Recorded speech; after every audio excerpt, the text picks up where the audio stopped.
choose our socks for success in all endeavors. Fortunes rises from the heel, and good luck for life. Good morning. Today is Wednesday, December 25th, 2024. Today in history, 47 years ago today, renowned British comedian Charlie Chaplin passed away. Known for films like The Circus, The Great Dictator, Modern Times, and City Lights, Chaplin skillfully used comedy to depict real-life tragedy. With multiple Academy Awards, he is celebrated as one of the most significant and influential figures in film history.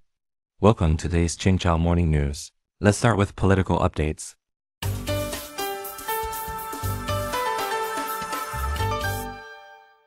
German Chancellor Scholz loses trust vote. According to Reuters and Agence France-Presse, on December 16, the German parliament held a special session to vote on a motion of no confidence in Prime Minister Scholz. Of the 733 members, 394 voted for no confidence, 207 supported Scholz, and 116 abstained. This means Scholz did not pass the vote, and Germany will hold a general election in February next year. The Free Democratic Party withdrew from Germany's ruling three-party coalition in November, leaving the Social Democratic Party and Green Party without a parliamentary majority. As leader of the minority government, Scholz struggled to secure the vote. During the debate, Scholz and conservative leader Merz clashed, accusing each other of incompetence and lack of vision. Israel closes embassy in Ireland. According to Agence France-Presse, Israeli Foreign Minister Sayar recently announced that Israel will close its embassy in Ireland, citing Dublin's extreme anti-Israel policy. This move is expected to further strain relations between the two countries. In May, Ireland recognized the Palestinian state, prompting Israel to recall its ambassador. Subsequently, Ireland's cabinet voted to join South Africa in accusing Israel of genocide before the International Criminal Court. Israel criticized Ireland's actions and anti-Semitic remarks, accusing them of delegitimizing and demonizing the Jewish state, as well as applying double standards. The Irish Prime Minister called Israel's decision deeply regrettable.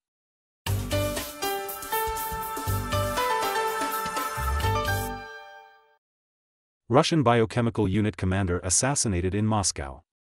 According to reports from Moscow, on December 17, the Russian Investigative Committee stated that Lieutenant General Kirillov, commander of the Radiation, Chemical, and Biological Protection Forces of the Russian Armed Forces, and his assistant were passing a residential building on Ryazan Street in Moscow when a bomb planted on a small motorcycle exploded, killing 2 people on the spot. Ukraine's security service claimed responsibility for the incident. The 54-year-old Kirillov was the highest-ranking general killed in Moscow since Russia's attack on Ukraine began in February 2022.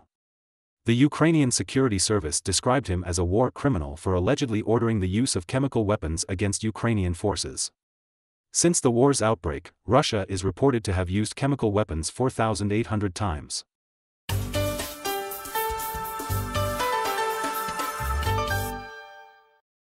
Japan introduces new energy policy focusing on nuclear power. According to Reuters, on December 17, Japan's Ministry of Energy Industry submitted its first Basic Energy Plan draft, aiming to reform the energy structure based on the development of an artificial intelligence society. The plan emphasizes nuclear energy, with a target to increase its use by 20% by 2040. Additionally, renewable energy sources like solar and wind power are expected to account for 40% to 50% of the energy mix. Following the Fukushima Daiichi disaster, all 54 of Japan's reactors were shut down. However, after the Russia-Ukraine war, Japan resumed operation of 14 reactors to address the high cost of imported energy. To meet the 20% nuclear energy target, Japan must activate at least 30 reactors. Authorities also anticipate a significant increase in electricity consumption due to the growth of artificial intelligence. Vietnam attracts 174 foreign investment projects in semiconductors. According to the Vietnam News Agency, Vietnam's Minister of Planning and Investment and Executive Deputy Director of the National Semiconductor Industry Development Steering Committee recently announced that the country has taken strong measures to develop its semiconductor industry.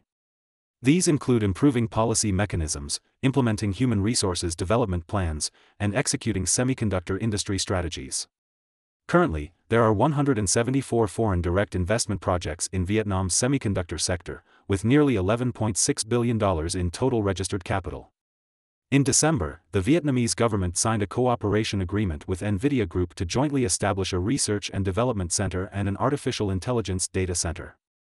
This agreement is seen as a significant opportunity for Vietnam to make a technological leap.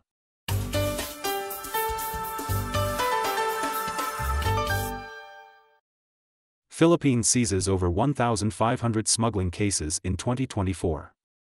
According to Philippine Dragon Media Network, recent data from the Philippine Customs Service shows that as of 2024, over 1,500 smuggling cases have been uncovered, with the total value of the items involved reaching 81 billion pesos. This marks a significant increase from the previous 2 years. The authorities stated that the number of cases rose from 729, with a total value of 24 billion pesos in 2022, to 1,537 cases worth 81 billion pesos in 2024, reflecting notable improvements in law enforcement and work efficiency. Among the cases, the CAS Manila International Container Terminal alone seized items worth 55 billion pesos.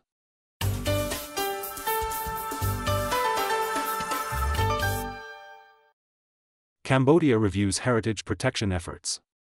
According to Cambodia China Times, the International Coordinating Committee for the Protection and Development of Angkor and Sambor Prey Ancient Monuments in Cambodia recently held its 39th technical meeting and 31st plenary meeting to review restoration work and related projects for these ancient sites. Previously, human rights organizations accused the Cambodian government of forcing the relocation of more than 10,000 families living around Angkor Wat and called for a UN investigation. In response, the Cambodian government established a special committee led by the Ministry of Land Planning and Construction to address these concerns. The committee has encouraged families to voluntarily accept relocation offers, move to resettlement areas, and receive land and other benefits. Currently, 2 resettlement areas have been established in Siem Reap province, and over 10,000 families have voluntarily relocated. According to Global Financial News, the main contract of coking coal futures recently closed at 1,136 yuan per ton, marking a decrease of 2.74%. Data shows that since October 8th, the price of coking coal futures has fallen by 26%. That's all for today's Qingchao Morning News. Thanks for watching. Join us at the same time tomorrow.